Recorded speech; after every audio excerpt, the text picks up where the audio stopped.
પંચમહાલ જિલ્લા કોંગ્રેસમાં મોટું ભંગાણ. કોંગ્રેસના નેતાઓએ રાજીનામા આપ્યા. વિધાનસભાના 2 પૂર્વ ઉમેદવારોએ રાજીનામા આપ્યા છે. અંગત કારણોસર રાજીનામા આપ્યા હોવાની જાણકારી. દુષ્યંતસિંહ ચૌહાણે લોકસભા ચૂંટણી માટે ડમી ઉમેદવાર તરીકે ઉમેદવારી પત્ર ભર્યું હતું. શહેરા વિધાનસભાના ભૂતપૂર્વ ઉમેદવાર દુષ્યંતસિંહ ચૌહાણ અને ગોધરા વિધાનસભાના પૂર્વ ઉમેદવાર રશ્મિકાબેન ચૌહાણ પંચમહાલ જિલ્લા મહિલા મોરચા પ્રમુખ સહિત રાજીનામા ધરી દીધા છે. અંગત કારણોસર રાજીનામું આપતા હોવાનો પ્રદેશ કોંગ્રેસ પ્રમુખ અને જિલ્લા કોંગ્રેસ પ્રમુખને ઈમેલ મારફતે રાજીનામું મોકલ્યું.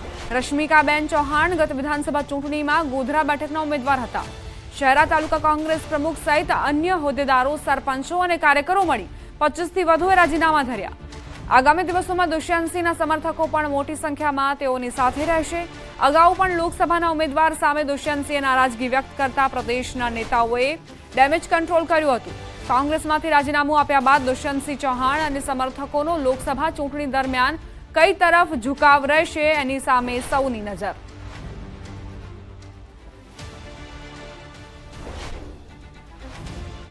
પંચમહાલના કાલોલમાં ભાજપ કાર્યાલયનું ઉદ્ઘાટન કરવામાં આવ્યું છે. આ પ્રસંગે કાલોલના ધારાસભ્ય ફતેહસિંહ ચૌહાણનું નિવેદન સામે આવ્યું. કાલોલ સીટ એટલે પંચમહાલ લોકસભાના ઉમેદવાર મુરતિયાના મા બાપની સીટ કહેવાય. કાલોલ સીટ પરથી સૌથી વધુ લીડ અપાવવાની છે. કાર્યાલય બેસી રહેવા નહીં, ચૂંટણી જીતવા શરૂ કરાયું છે. હવે થોડા દિવસ લગ્નમાં ફરવાની સાથે પ્રચાર માટે પણ કામે લાગી જાઓ.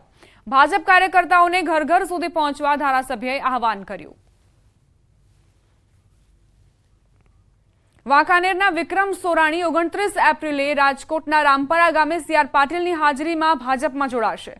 ગત વિધાનસભા ચૂંટણીમાં તેઓ આમ આદમી પાર્ટીમાંથી ચૂંટણી લડ્યા હતા, પરંતુ ભાજપના જીતુ સોમાણી સામે તેમની હાર થઈ હતી. સોરાણીએ ઓગસ્ટ 2023માં આપમાંથી રાજીનામું આપ્યું હતું. 1 મહિના પહેલા સુધી તેઓ કોંગ્રેસમાં જોડાશે તેવી અટકળો હતી. જો કોંગ્રેસ ઠાકોર સમાજને ટિકિટ આપશે તો જ કોંગ્રેસમાં જોડાશે તેવી શરત મૂકી હતી. રાજકોટ લોકસભા બેઠક પર કોંગ્રેસ તરફથી વિક્રમ સોરાણીનું નામ પણ ચર્ચામાં હતું. જો કે ક્ષત્રિય સમાજના વિરોધ વચ્ચે કોંગ્રેસે અચાનક પરેશ ધાનાણીને ચૂંટણી મેદાનમાં ઉતાર્યા. એવામાં વિક્રમ સોરાણીએ ભાજપમાં જોડાવાની જાહેરાત કરતા આજે કોંગ્રેસમાં જોડાવાની અટકળો પર પણ પૂર્ણ વિરામ મૂક્યું.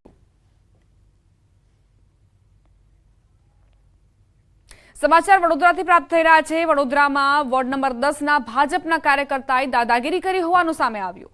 ગોત્રીમાં પાન પાર્લર ધારક પાસે કાર્યકર્તાઓ ખુરશી માંગી રહ્યા હતા. ખુરશી આપી તેમ છતાં પણ ભાજપ કાર્યકર્તા લાલઘુમ થયા હતા. ભાજપના કાર્યકર્તા વિક્રમે દુકાન બંધ કરાવવાની ધમકી પણ આપી હતી. 2 કાર્યકર્તાઓ બ્રિજેશ કાપડિયા અને વિક્રમના નામની ઓળખ થઈ હતી. ઘટના બાદ પાન પાર્લરના ધારકને પાલિકાએ ₹2000નો દંડ ફટકાર્યો હતો. ભાજપ કાર્યકર્તા સાથે બબાલ બાદ મહાનગરપાલિકાએ દુકાન પાસેનું ગેરકાયદે દબાણ દેખાતા અનેક સવાલ ઉઠી રહ્યા છે.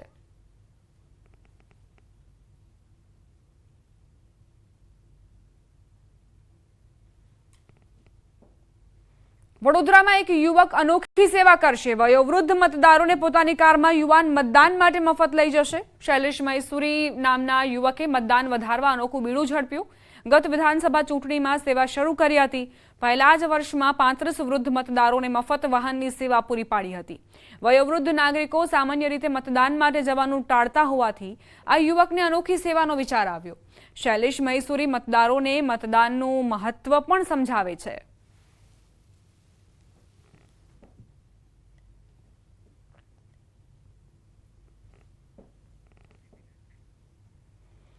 અમદાવાદના ગોદરેજ ગાર્ડન સિટી રોડ પર સ્થિત પ્રહલાદ પાર્ક સોસાયટીના રહીશોએ વિરોધ કર્યો. સોસાયટીમાં પાણીની અસુવિધાના કારણે લોકો પરેશાન જોવા મળ્યા.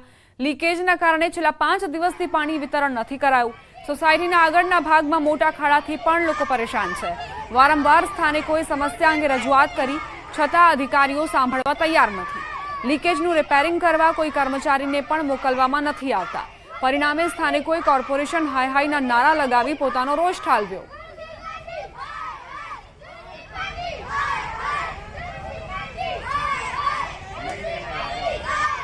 સમાચાર રાજકોટથી. રાજકોટમાં કોન્સ્ટેબલ ભાર્ગવ મોરીસાગરે આપઘાત કર્યો છે. મવડી પોલીસ હેડક્વાર્ટર ખાતે આપઘાત કર્યા હોવાના સમાચાર. હેડક્વાર્ટરના 10મા માળેથી નીચે કૂદીને આપઘાત કર્યો. કયા કારણોસર તેમણે આત્મહત્યા કરી છે તે હજુ જાણી શકાયું નથી. કોન્સ્ટેબલ ભાર્ગવ જેમણે આત્મહત્યા કરી લીધી છે, 10મા માળેથી ઝંપલાવીને તેમણે મોતને વહાલું કર્યું. સંવાદદાતા અંકિત જોડાઈ ગયા છે વધુ જાણકારી સાથે। અંકિત, શું ઘટના? ચોક્કસ દીપા, ખાસ કરી વાત કરવામાં આવે તો રાજકોટ શહેરના જે મવડી પોલીસ હેડક્વાર્ટર છે તેમાં 10મા માળેથી જે કોન્સ્ટેબલ છે તેને નીચે કૂદીને આપઘાત કરી લીધો હોવાનો બનાવ છે તે સામે આવ્યો છે।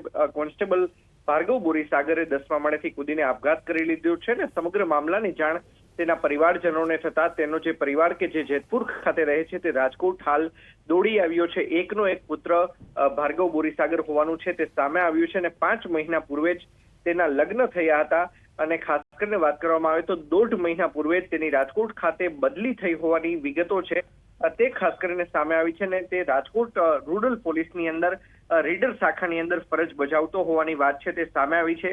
ત્યારે કયા કારણોસર આ ભાર્ગવ બોરીસાગર છે તેને આપઘાત કરી લેવાની ફરજ પડી છે તે બાબતે હાલ અત્યારે રાજકોટ શહેર તાલુકા પોલીસ દ્વારા તપાસ છે તે શરૂ કરવામાં આવી છે। તો સાથોસાથ ઘટના સ્થળે FSLની ટીમને પણ છે તે બોલાવવામાં આવી છે। કોઈ પ્રકારની સુસાઇડ નોટ લખી છે કે કેમ તે બાબતે પણ હાલ અત્યારે તપાસ કરવામાં આવી રહી છે। જી દીપા, આભાર અંકિત જાણકારી માટે।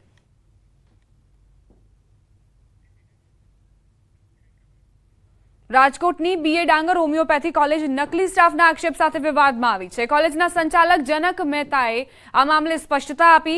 નેશનલ કમિશન ફોર હોમિયોપેથીની ટીમ તપાસમાં કોઈ ગેરરીતિ સામે ન આવી હોવાનો દાવો કર્યો। સાથે જ પૂર્વ પ્રિન્સિપાલ RK મિશ્રા પર બદનામ કરવાનો આક્ષેપ લગાવ્યો। હાલ આ સમગ્ર મામલે તપાસ ચાલી રહી છે।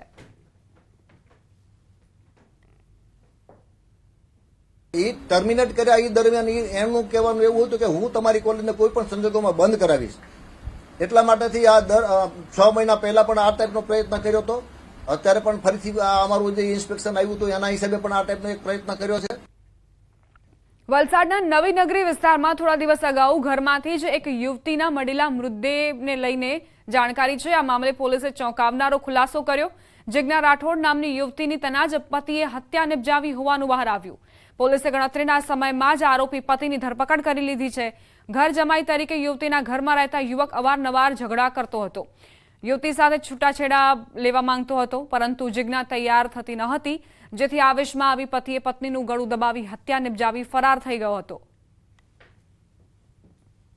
જિજ્ઞાબેનના આજથી 4 મહિના પહેલા વૈભવ નાયકા નામના વ્યક્તિ સાથે લવ મેરેજ કરેલા હતા અને વૈભવભાઈ છે જિજ્ઞાબેનના પતિ જે પપ્પા છે એમની સાથે ઘર જમાઈ તરીકે રહેતો હતો અને બનાવના દિવસે અનિલભાઈ જ્યારે મજૂરી કામ માટે બહાર ગયા ત્યારે જિજ્ઞાબેન સાથે એને છેલ્લા મેરેજ થયા ત્યારથી જ એને જિજ્ઞાબેન ઉપર આડા સંબંધો બાબતે શંકા અને વહેમ હતી।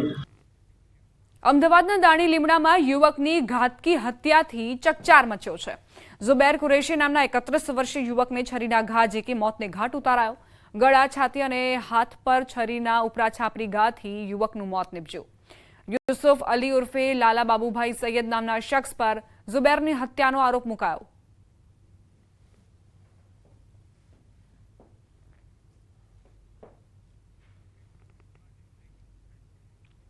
મહત્વપૂર્ણ સમાચાર પ્રાપ્ત થઈ રહ્યા છે। CR પાટીલ પોરબંદર પહોંચ્યા। પોરબંદર લોકસભાના આગેવાનો સાથે બેઠક યોજવામાં આવશે।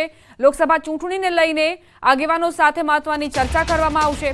પોરબંદરમાં બેઠક પૂર્ણ કર્યા બાદ ભરૂચ જવા રવાના થશે। તો CR પાટીલ જે પોરબંદરમાં પહોંચ્યા છે અને અહીં બેઠકોનો દોર પણ જોવા મળશે, જેમાં તમામ આગેવાનો સાથે ચર્ચા કરવામાં આવશે। પોરબંદરમાં જોરશોરથી પ્રચાર કરવામાં આવી રહ્યો છે। મનસુખ માંડવિયા અહીં તમામ ગામડાઓમાં પહોંચીને પ્રચાર પ્રસાર કરી રહ્યા છે અને ભાજપ માટે મત માંગી રહ્યા છે, પોતાની માટે મત માંગી રહ્યા છે। બનાસકાંઠાના ડીસામાં 5 શ્રમિકોને ગુંગળામણની અસર થઈ। સારવાર દરમિયાન 3 શ્રમિકના મોત થયા। પેપર મિલના કૂવામાં કામ કરતા ગુંગળામણ થઈ। એક શ્રમિકને બચાવવા જતા અન્ય શ્રમિકો પણ ગુંગળામણનો ભોગ બન્યા। પાલનપુર ડીસા હાઈવે પર પેપર મિલના કૂવામાં કામ કરતી વખતે આ ઘટના બની। 108 અને ફાયરની ટીમની મદદથી શ્રમિકોને પાલનપુર સિવિલ હોસ્પિટલમાં સારવાર માટે ખસેડાયા। ગઢ પોલીસે સમગ્ર મામલે વધુ તપાસ હાથ ધરી છે।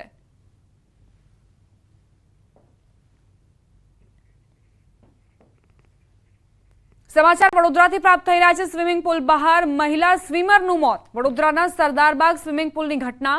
સ્વિમિંગ દરમિયાન ગભરામણ થતા તબિયત લથડી। સ્થળ પર હાજર લોકોએ CPR આપીને મદદ કરી। ખાનગી હોસ્પિટલમાં સારવાર દરમિયાન મહિલાનું મોત નીપજ્યું। 58 વર્ષીય ચેતનાબેન પટેલ પરિવાર સાથે આવ્યા હતા સ્વિમિંગ કરવા માટે।